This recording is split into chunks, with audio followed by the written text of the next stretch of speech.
Good afternoon. Let's do some business. We are doing it live right now, doing more at 4 weekday afternoons. We get right down to business with the news-driven hour right after Ben Shapiro and just before the 790 KBC News Blitz with Randy Wang at 5, Mottek On Money, live on the air on 790 KBC, streaming live online worldwide at kbc.com.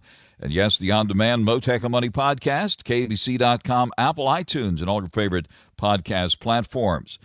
Busy week ahead. We'll be getting the big enchilada of monthly economic reports. That'll be the jobs report from the Labor Department on Friday, November 1st. Can you believe that's just around the corner here? Stocks, meanwhile, finishing higher today to kick off the new week as we gear up for a busy week, which includes a lot of earnings reports from the mega cap tech companies. The Dow coming in for a closing gain today of 273 points. Biggest one-day point jump we've seen since October 16th. The S&P 500 moving up 15 points, and the Nasdaq jumped nearly 50 points.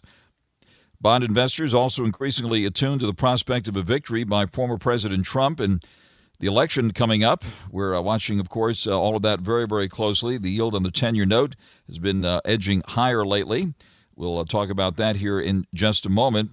Also, oil futures ending sharply lower today with the U.S. and benchmark of crude prices in London logging their biggest one-day drop in more than 2 years after widely expected Israeli airstrikes against Iran did not hit crucial oil or nuclear facilities. Tensions, though, remain high in the Middle East, as you just heard on our top-of-the-hour newscast.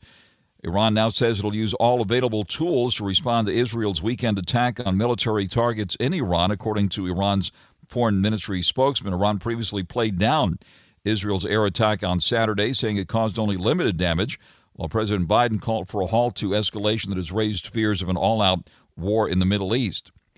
Iran's supreme leader, meanwhile, said over the weekend that Iranian officials should determine how best to demonstrate Iran's power to Israel. The Israeli parliament, meanwhile, a short time ago voted to approve 2 bills banning the UN Relief and Works Agency from operating in Israel. A UN investigation found that 9 staff might have been involved in the October 7th Hamas-led attack against Israel last year. All were fired from their positions. I'll discuss all this with Middle East expert Dan Raviv, former network news correspondent, author of books about the Israeli intelligence service, including his latest, Spies Against Armageddon, Inside Israel's Secret Wars. Dan Raviv will be joining me live later this hour. Palantir Technology stock getting a lot of attention. It's been one of the big gainers this year, and it looks like the stock moved higher today. We're watching, of course, DJT stock. That's the Donald J. Trump media stock, popping big today by more than $8 at 47 and change.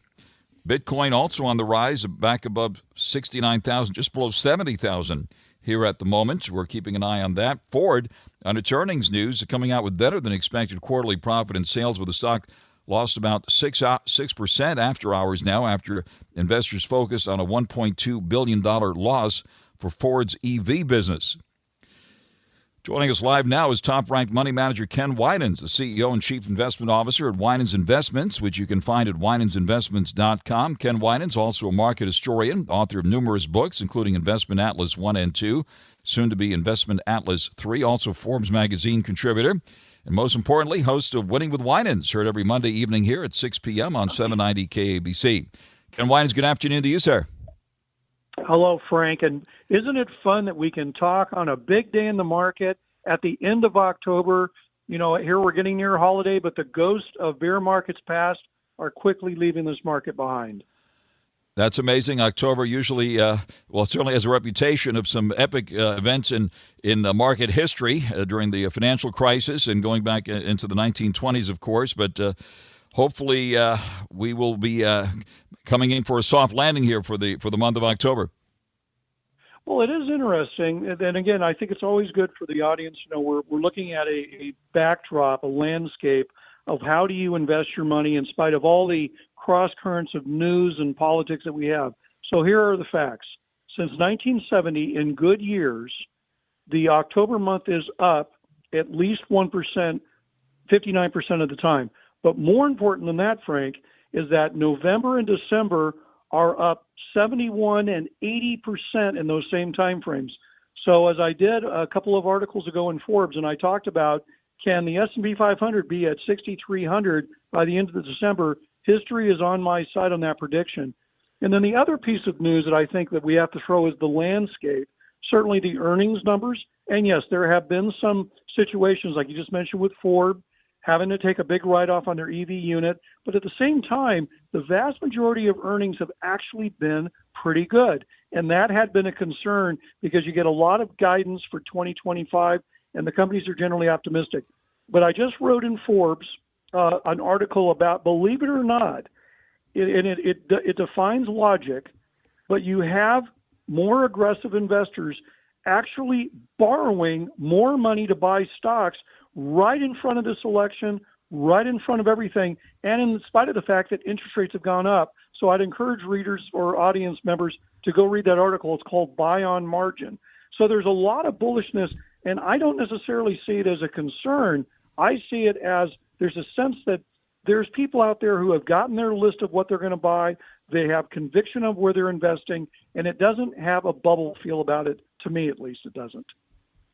On the air live with money manager Ken Winans, CEO and Chief Investment Officer at Winans Investments, which you can find at winansinvestments.com. And certainly it looks like the Trump trade is on here. Ken Winans, give us your thoughts about this with the DJT stock getting a pop today. We're also watching the cryptos move higher. You also have your crypto credentials. We see a Bitcoin up about 200 now, just shy of 70,000.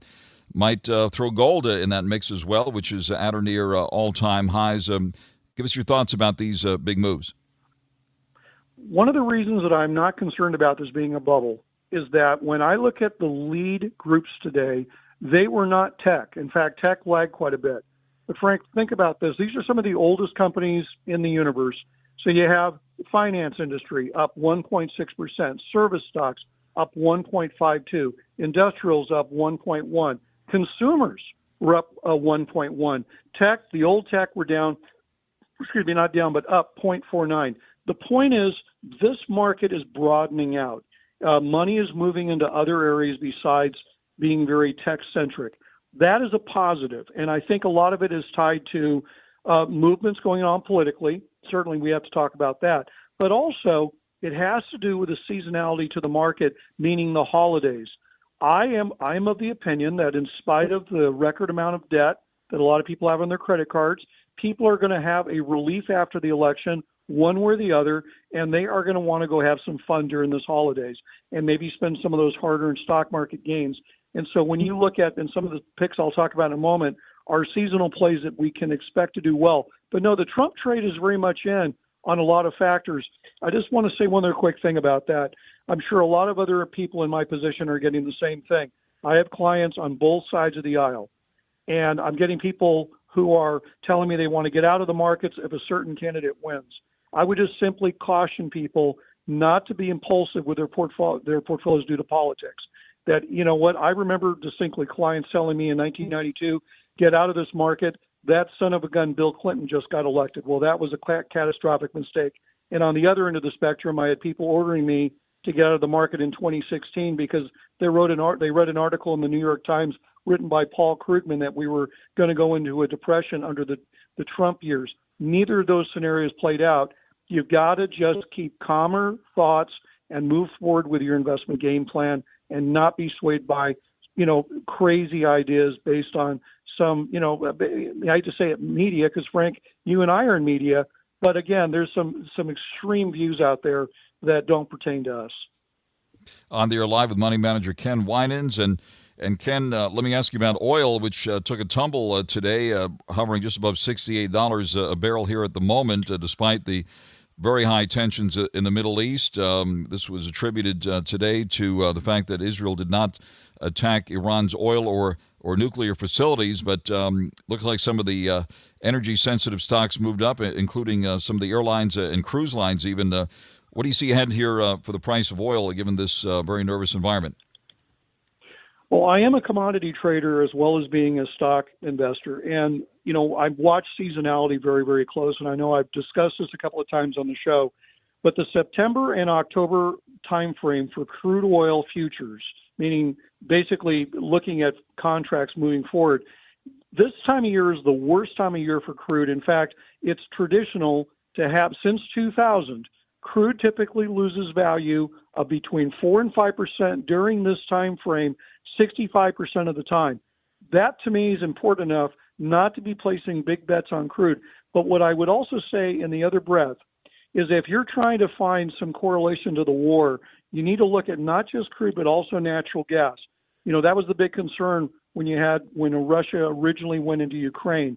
And I think that is much more important to look at the two together and not one by itself. But no, I think that certainly the geopolitical issues are having a big effect on crude oil. But what I'm saying is it also is seasonally par for the course, and I expect it to continue to be weak really throughout much of the rest of the year. All right, well, on the commodities, what about gold here, hovering around 2,754 an ounce? It's been at or near record highs lately. Well, it's the commodity space is real interesting, and you know me, I give good and bad news for the holidays. You really have a do and don't here, and what I mean by that is when I look at things such as foods, and by the way, this is still tied to geopolitical issues, natural disasters, and a lot of other things that are affecting it. But it's interesting. Anything that is sweet has generally had a really good year. And, and certainly you can't bite into a chunk of gold, but gold and silver have, and I'm going to throw copper in the mix too, Frank.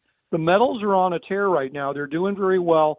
And I'm of the opinion that gold is going to hit 3,000 an ounce between now and Q1 next year. It is playing its role beautifully as an inflationary hedge. We still do have inflation, and the demand for gold is very strong. And momentum begets momentum, meaning that I have people who have never bought gold before telling me that they bought it at Costco or they went to a coin store and started buying it. This goes on. It doesn't necessarily mean that you should rush out and do the same thing, but it does mean that the demand for gold, I think, will continue for a good part of the rest of this year. All right, and what about what's happening with the cryptos now? Let's get some of the exciting stuff here. Bitcoin just below 70,000 here all of a sudden.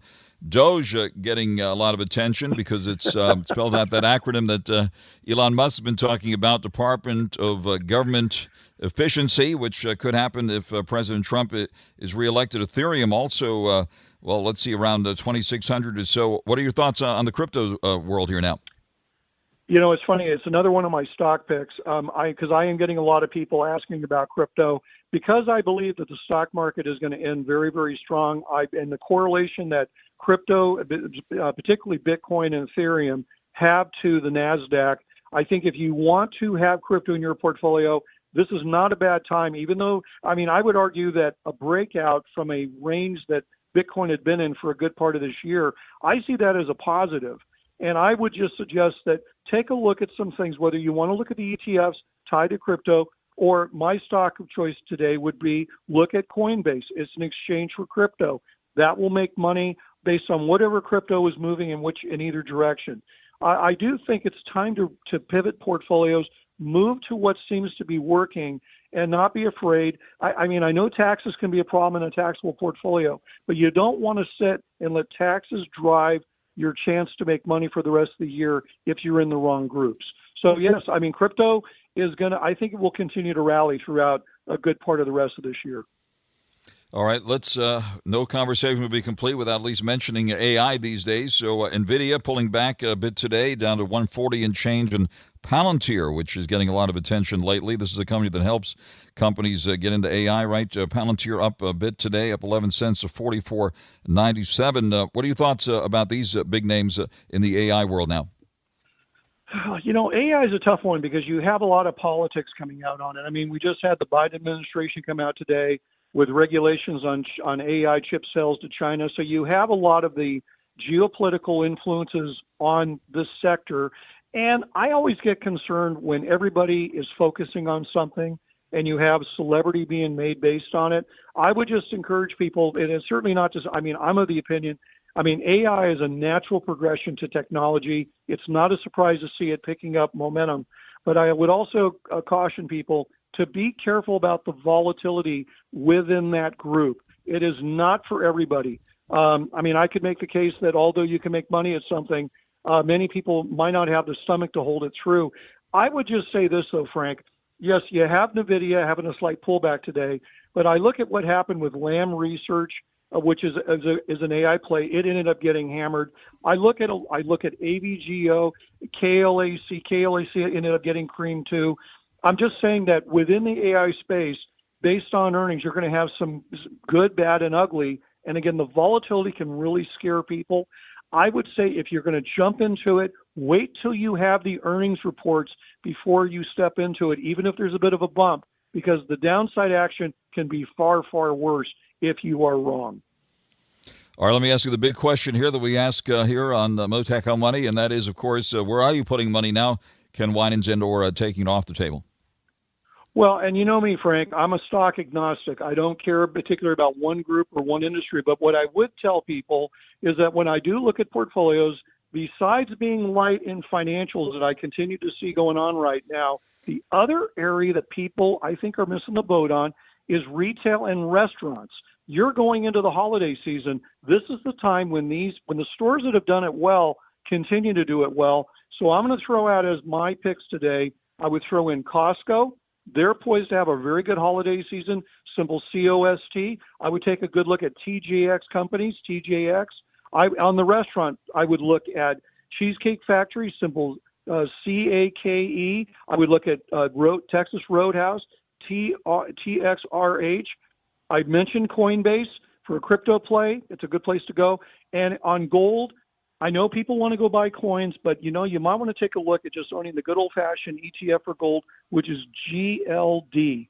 Those are my picks for the day. I think those are the holiday picks that Santa will have in his big shirt, in his big stocking going down the chimney.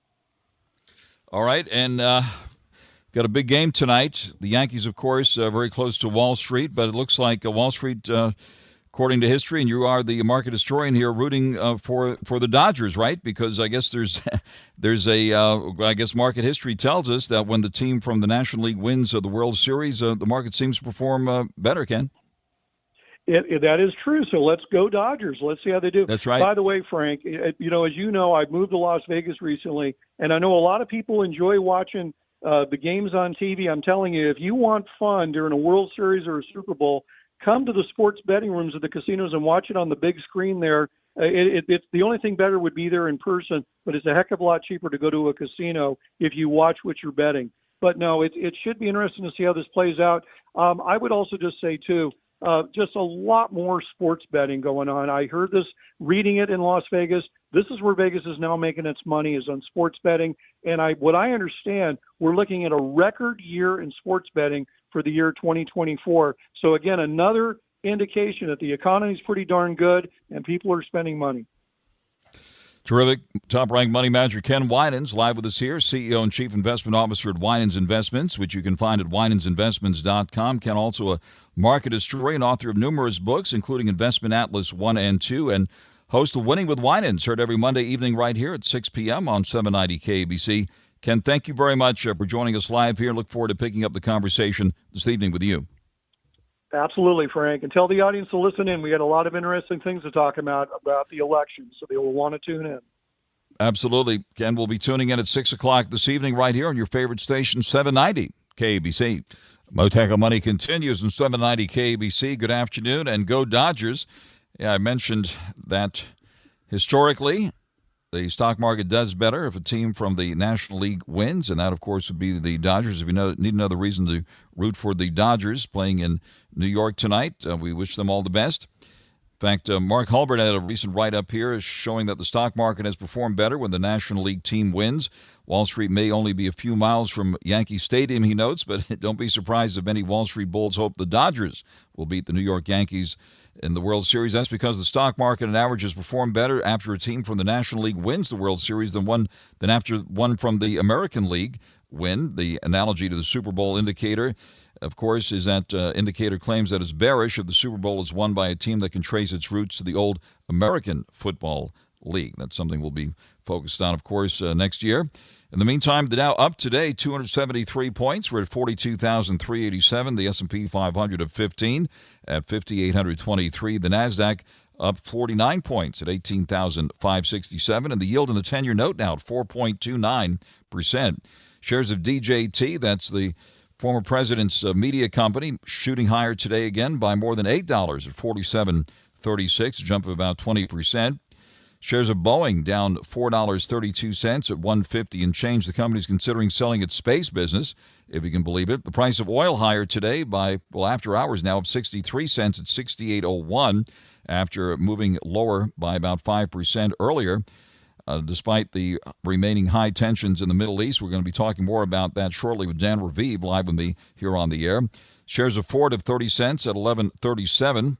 Ford making news in after-hours trading, seeing another $1 billion loss in its electric vehicle business, and the company lowering guidance. Stock down about 6% in after-hours trading.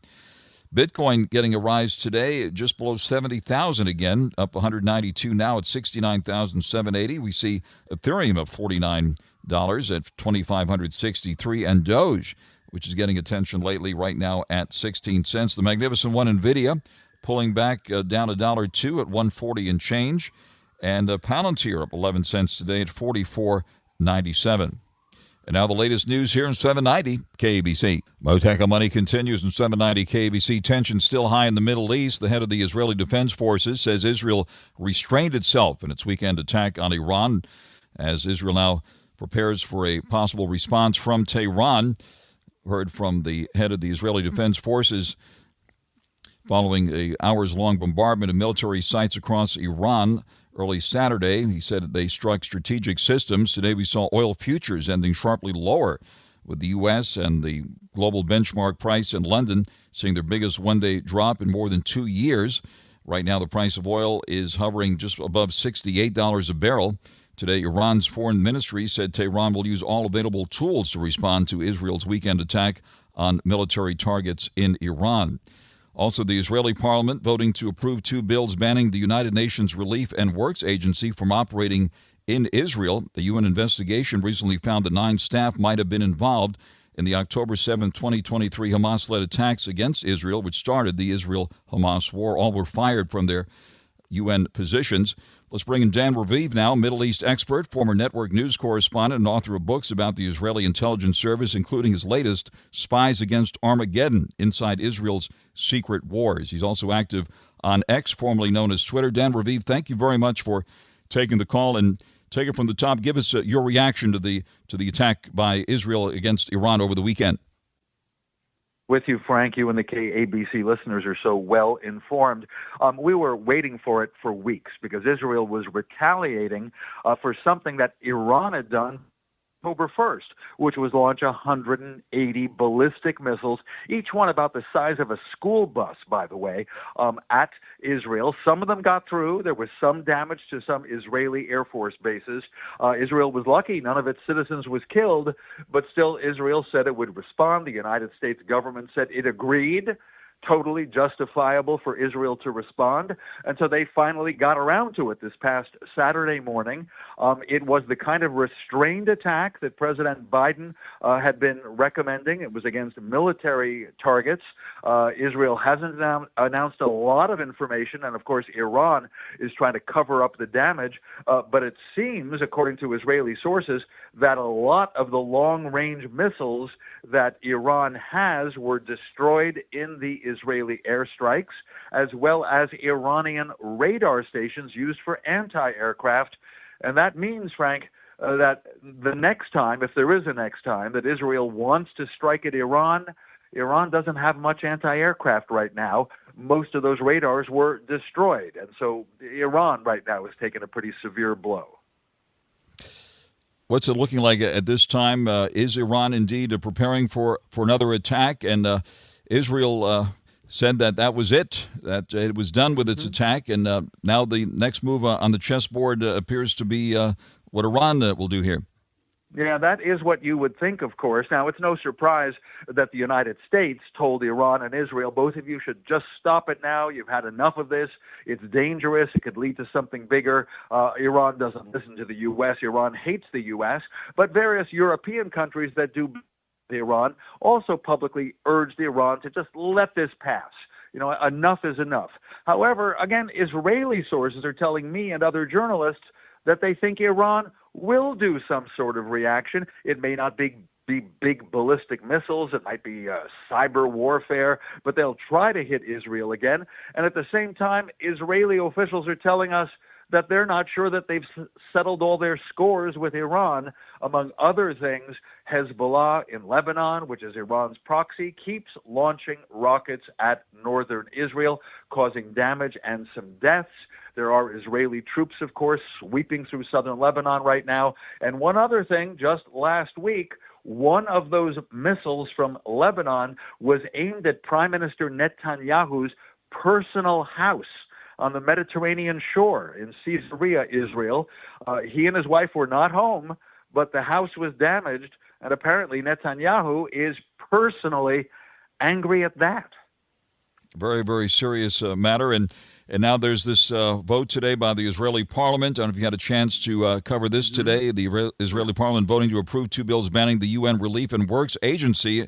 Some of its members may have been implicated in the October 7th, 2023 terror attack on Israel. What do we need to know about that? Well, a lot of your listeners may have heard that Israel for years has been saying that agency, UNRWA, does a few things. First, it cooperates with extremists on the Palestinian side, such as Hamas, which has been or had been governing Gaza. And so many of the UNRWA employees, according to Israel, were also members of Hamas and sometimes took up arms against Israeli Jews.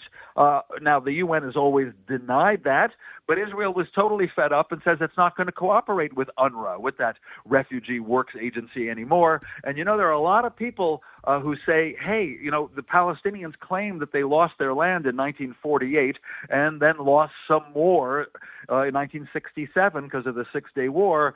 But are they and their children and their grandchildren still to be relegated to refugee camps? Isn't there a way to build cities and move on? So there's a lot bigger argument about this and whether the UN has been keeping these people as angry refugees. Israel got fed up. By the way, the U.S. does still send money to UNRWA, but President Trump, at the time that he was in office, he refused to send money to UNRWA. So, like many other parts of this story, there's also a difference between the two candidates as we head toward our election next week.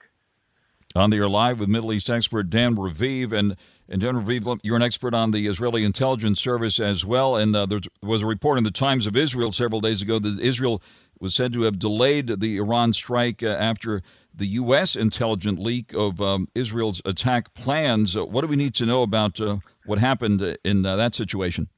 Yeah, I downgrade that story. There was a leak, probably by someone in the U.S. government here in Washington, where I am. We don't know who it was. The FBI is investigating, and the Pentagon is angry at the leak. But the leak was of several pages of a U.S. intelligence document that was trying to list what Israel has and what Israel might be doing. It wasn't Israel's attack plan. It wasn't anything the Israelis had told the Pentagon.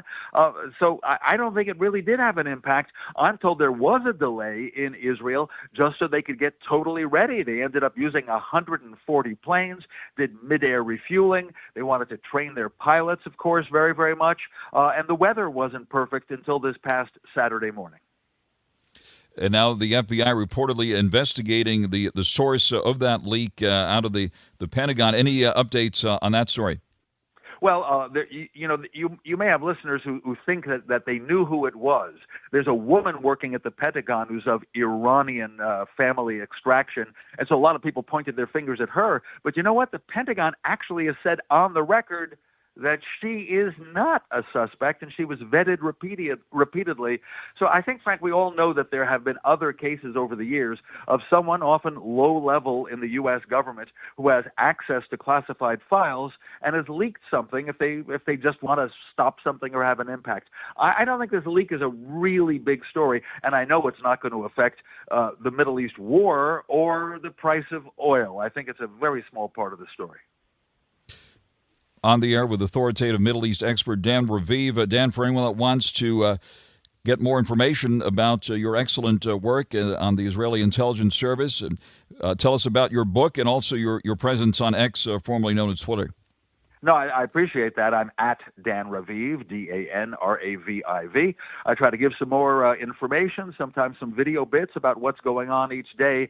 As for my latest book, written with an excellent Israeli journalist, Yossi Melman, it's called Spies Against Armageddon. It's a history of the Mossad and the other Israeli security agencies, but keep in mind, they are not perfect. The Mossad has again shown that its intelligence is excellent, that it helped locate the targets in Iran for this past weekend's attacks. But think of October 7th last year, a major security failure when they did not know that Hamas was going to attack Israel in that way with the brutal massacres of October 7th, and still 101 hostages being held by Hamas in Gaza. So it's not easy. Even when you're the best in the business in the spy game, you're not going to have 100% success. No way. Dan Raviv, will keep a line open to you as all of this continues to unfold. Dan Raviv, former network news correspondent, author of books about the Israeli intelligence service, including his latest, Spies Against Armageddon, Inside Israel's Secret Wars. His previous book on the Israeli intelligence service is also excellent, Every Spy a Prince, which was written on the eve of the first Gulf War. And we talked about that book back then, Dan Raviv. Thank you very, very much for joining us live here this afternoon. Always a pleasure. Thank you very much. And out to the freeways now, 790 KABC. Mottek On Money continues here in 790 KABC. Reparations for black Americans here in California become a big issue over the past year. Members of California's Legislative Black Caucus putting forward a package of bills that drew on the state task force's policy recommendations released last June. When the legislative session closed at the end of August, 6 of the 14 priority bills were ultimately passed and signed by the governor. Still a big issue, and following all this in Sacramento is Andrew Quino, Pacific Legal Foundation attorney, is also the director of the foundation's Reparations Task Force. Andrew, thanks for coming to the line and give us an update on what's happening there. Yeah, Frank, thanks so much for having me. Well, as you mentioned, California did pass a handful of legislation that the governor signed that were part of the proposed reparations package that was proposed earlier this year. Now, overall, the efforts were largely seen as a huge shortcoming for active proposals by the governor. A lot of the big ones didn't make it past his desk. He vetoed some of them. So the big obvious one that actually never even made it to the halls of the legislature was cash payments, direct cash payments to descendants of African-American enslaved persons. Another plan that California tried to implement was a completely new big agency that would implement these reparations proposals. As a result of that failure, a plan to the descendants of enslaved African-Americans whose homes were taken because of racially motivated eminent domain, that didn't pass because the way that would have been implemented, the way that would have been implemented and funded was through this agency that didn't make it past the legislature. So overall, California has really fallen short of what a lot of pro-reparations activists were hoping to achieve. I mean, ultimately, it's a win for the 14th Amendment to the U.S. Constitution because now we won't have programs largely that would discriminate on the basis of race and ancestry. Now, there were a few programs that did make it past the governor's office. There was a bill that would designate universities and colleges in California as black-serving institutions. How that will play out and be implemented, it remains to be seen. It does seem to create an incentive for these universities to implement policies of racial preferences in violation of the state and U.S. constitutions. But again, it remains to be seen how exactly those policies will be implemented. So ultimately, California fell short. It was so far a win for the Constitution. The pro-reparations activists vow to come back at the next legislative session and renew their efforts.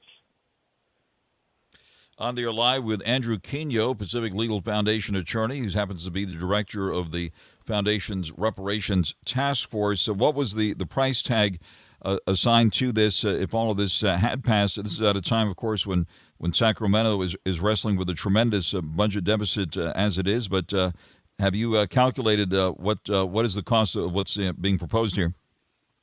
Yeah, so the cost of what's been passed, the legislature actually determined, and this is worth double checking and getting a second opinion over. The legislature found that the cost would only be administrative costs that would be covered by the existing budget. In other words, it wouldn't be as costly as one would assume. But I think the cost to the state is largely unseen and can't be calculated or captured.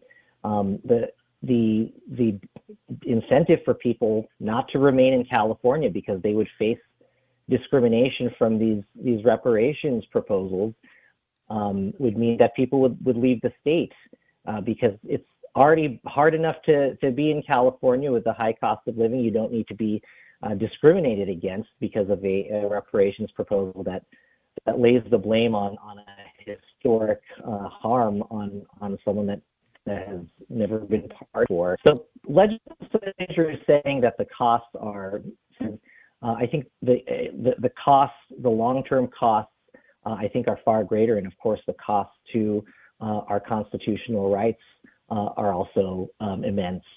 And of course, this is not just happening in California. You can guarantee that someplace, somewhere in the United States is proposing some form of a reparations policy in the reparations recommendation.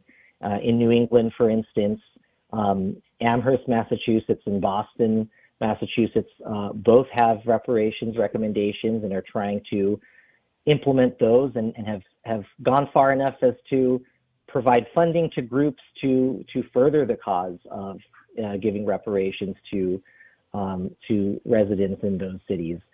So it doesn't stop in California. It's going all across the country. All right. And another one last thing while we have a moment here. Looks like on the ballot coming up here on November 5th, the Proposition 6, an amendment to the California Constitution to no longer allow slavery. If you're convicted for a crime, basically, if it passes, prisoners will no longer be able to be forced to work for slave wages. What do we need to know about that one? Yeah, so there is no opposition on record to that proposition. That would amend the California Constitution, as you said, to outlaw forced labor among the incarcerated population here in California. 50%, I think the last poll I saw was that 50% of likely voters will actually vote against this amendment.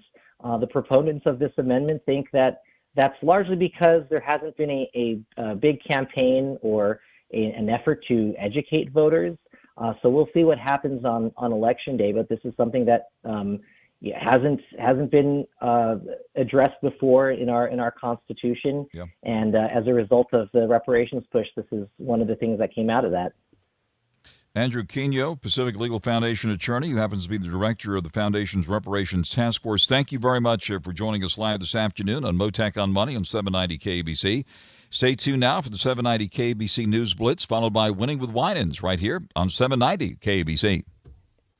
You met Lala Kent on Vanderpump Rules. Now Lala and her friends share everything on Give Them Lala. Baby S is giving me money-making moves in the room. Yeah. So I'm going to have one kid who's like, I want to just live in a box and do like artistic dancing and paint. Ocean's going to be like, it doesn't matter if I'm broke, Mom. I'm passionate about it. And Baby S is going to be the one that says passion doesn't pay bills, Ocean. Watch what Lala is talking about on YouTube or search for Give Them Lala wherever you listen.